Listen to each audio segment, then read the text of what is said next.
This happened literally yesterday, and I honestly don't think I fully processed it yet. Me, female 19, and my friend, female 19, were biking home at around 3 a.m. on a dimly lit street right next to our house. On one side was forest, pitch black beyond the tree line, and on the other side were a bunch of houses. From far away, we spotted a red car with one broken headlight parked ahead.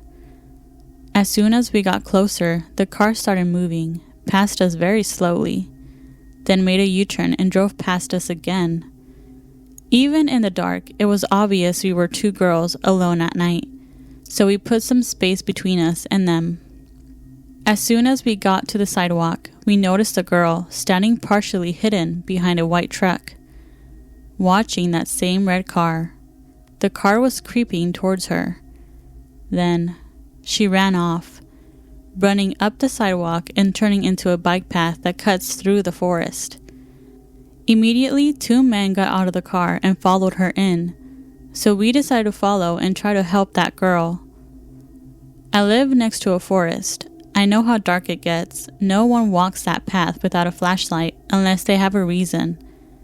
And even then, it was 3 a.m. The slow footsteps, the bucket hat guy, the way the car disappeared, it all just felt wrong. We reached the path entrance and saw the red car just waiting there. The driver guy in a white bucket hat looked straight at us, then sped away far into the street. The path was pitch black. We walked in, fence on one side, dense forest on the other. That's when I noticed it. Slow, deliberate footsteps, keeping pace with us. Definitely not an animal, and heavy enough to be a person. We kept walking on until my friend spotted the girl ahead of us. She shined her flash and called out, "Hey, are you okay?" The girl looked over her shoulder, stared for a moment with this unreadable, creepy expression, and then took off running deeper into the darkness. At that point, our survival instincts finally kicked in. We turned and sprinted back the way we came, screaming as we ran. We called the police as soon as we got back to the street. Within minutes, 3 police cars arrived. They asked questions, and one ghost car drove down the forest path. About 5 minutes later, they returned and showed us a photo of the girl. The cops said they found her with one man, which made no sense, because less than 10 minutes earlier, we'd seen her completely alone and running away. They also said neither of them would identify themselves or explain why they were there. They brushed us off, saying we could go home now. As we walked away, we saw 3 people get into a police car, which made it even weirder, because earlier they said there was only one guy with her. So was there really someone following us in the woods? I keep thinking, what if this was a trafficking bait? Maybe the only reason they didn't go after us was because we started screaming. Either way, I can't stop replaying it in my head.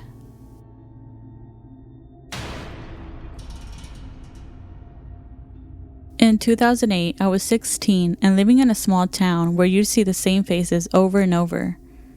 One of them was this man, mid-30s, scruffy beard, worn-out jacket, someone I'd always assumed was just a local drifter. Then I started noticing him more. He'd be outside the shop when I went in after school, leaning against the fence across from the school gates, or walking a little way behind me on my route home.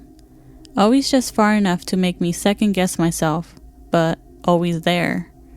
One Saturday afternoon, I was walking into town to meet a mate when I saw him at the bus stop. As I passed, he fell into step beside me. "All right, Ryan?" he said. I froze for a second. I had never told him my name. He asked if I still lived up by the church. That was where my street was, but I never mentioned it to him. Then came more questions. "You usually get back from school around 2:30, right? You still playing football on Tuesdays? Your mom still works at the post office?" The way he said it wasn't casual conversation. It was like he was checking his facts. I told him I had to go and sped up. He just smiled and said, "Don't worry, I'll catch you another time." A few nights later, after football practice, it was dark and I was walking the quiet route home. From behind me, I heard that same voice. "Not many people out tonight. Good night for a walk." He was standing under a street light, hands in his pockets, just grinning. Then he said, "Your bedroom's the one at the back of the house, isn't it?" I didn't answer. I just walked as fast as I could without running. After that, I started changing routes, times, everything. I never saw him again after a couple of weeks, but every time I walk home alone in the dark, I expect to hear his voice behind me. A few years later, I was flicking through the local paper and froze. There was his face staring back at me. The article said he'd been arrested for assaulting an elderly woman in her own home. They had a mugshot, and it was exactly how I remembered him. Scruffy beard, dead eyes, and that same unsettling grin.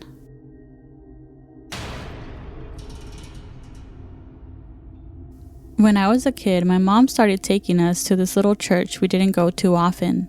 We'd only been there a handful of times, but one night, we showed up for what would end up being their very last sermon. It was already dark outside, one of those evenings where the sky feels heavy, like the night has settled in faster than it should. By the time we got there, it was around 6 or 7, and since we were running late, we slipped quietly into the very back row of pews. This church was small, just 2 neat rows of pews, so you couldn't really blend into the crowd. You noticed every face. You noticed when someone new walked in, and a few minutes after we sat down, the door creaked open. A man walked in, alone. He didn't hesitate, didn't look around for a place to sit. He just moved straight down the aisle and sat in the pew directly across from us, right beside where I was sitting at the end of our row. I remember glancing at him, at first, just out of habit, but he was already staring at me, and he was smiling. At first, I thought it was just a polite smile, the kind adults sometimes give kids, so I smiled back, quick, and looked away. But when I glanced over again, he hadn't looked away. His eyes were still locked on me, his grin exactly the same. It wasn't friendly, it wasn't kind. The longer I saw it, the more wrong it felt, like it wasn't even a smile at all, but a mask. A stretched expression he was forcing to stay on his face. The sermon went on, but I couldn't focus on the words. Every time I shifted in my seat, every time I looked up by accident, his eyes were still on me, watching. Eventually, the service reached the point where the pastor asked everyone to join hands for prayer. In this church, it didn't matter if someone was sitting across from you. You were expected to reach over the pew and join hands with them too, which meant I had to hold his. I remember my stomach dropping. My mom nudged me forward, so I reached out with a shaky hand. The moment our palms touched, I knew something was off.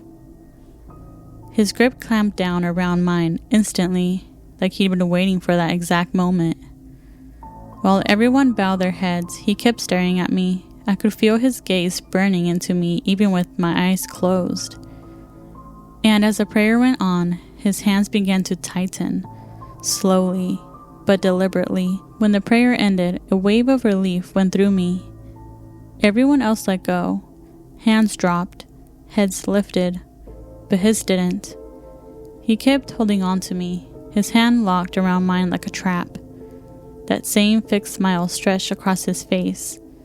I had to yank my hand free, and to this day, I still wonder what he wanted, what he would have done if I hadn't pulled away. I went camping 6 years ago with a now ex-boyfriend of mine. The campsite we picked was beautiful. We were able to drive in through some rough trails. The spot we picked was next to some hiking trails that weren't very far from some natural hot springs and a huge waterfall. We were in the middle of nowhere. Absolutely no one was around. We set up camp next to the car, went hiking, soaked in the hot springs, came back and had dinner. It was all very normal until we woke up the next day. I need to give you some context as to how we slept that night so you can understand my confusion.